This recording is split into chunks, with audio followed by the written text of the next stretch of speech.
Hey, this is Russ with Winged Saber Historical Fencing. The following is a video about actions in the synoptic table, and there are a few things you need to remember when you're looking at these. The first is that these were not explicitly taught in the system, but were part of my attempts to codify consistently recurring actions that we would find occurring within the lineage. Remember, this is a living lineage, but it has a broken pedagogy because Professor Hedon was taught as a child. So when you are looking at the actions in these sequences, they are a set of evolutions that are practical responses no matter what the attacker or defender happens to be doing. And we primarily use them to teach mobility and how to get into the proper position. When you're in the proper position, impossible techniques become absolutely simple. And when you lose position, absolutely simple techniques become impossible to safely perform. So when you work with your partner, what you're really looking for is, where do I have to step or where do I have to be in order to make these techniques work? And with your partner, you get to explore that, and you will find over time that your ability to marry this with your feet gets better and better because you're practicing a bunch of meta skills along with the somewhat artificial form of, from here, do this, they respond to that, you respond to that. Okay? Have fun. And let's see this in action. 2, bang. Cat is going to initiate a false edge cut under the wrist. Well, I don't like this. I especially don't like it if she moves her feet. Notice, again, positioning matters a lot. If she doesn't move her feet, I might be able to fend it off with my guard. 2, bang. Now she moves her feet. Oh, this is ugly for me. I am going to take that energy she's giving my blade and chop her on the ham. Yay, goodbye.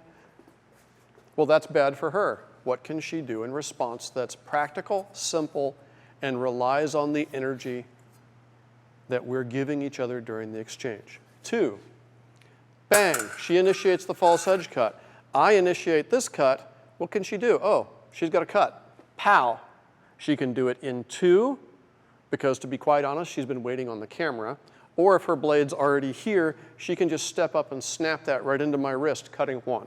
Let's see how that goes. Be a little less nice to me. 2, bang, smack. Notice she stepped. Because she stepped, she did a little volt step that time, I am completely out of position. If this blow for some reason hits flat or doesn't stop my blade, there is no chance of this hitting. I have to deviate dramatically just to get her. I have to deviate dramatically just to get it anywhere near her. Let's see it one more time. In this case, show what it would look like without the volt step, but a sagittal plane cut. 2, bang, false edge cut. I move to counter cut, and there it is. Cat's being really gentle and slow because we're doing camera work. What you will find is that small variations in my position tell you counter cut with 2, counter cut with 1, smack me with a false edge on your way out. You will eventually find that you make these responses casually. But your ability to do so is based on practicing the meta skill of, what's my position, what's my partner's position? What's my position, what's my partner's position? What can they do from here that's simple and practical to me? What can I do that's simple and practical that changes the game to the extent that their actions look suicidal in hindsight? If I don't move my feet, that's not going to happen. So practice your positioning, practice your timing, practice it slowly until you can flow right through it like it's not even a thing. Thanks, and happy fencing.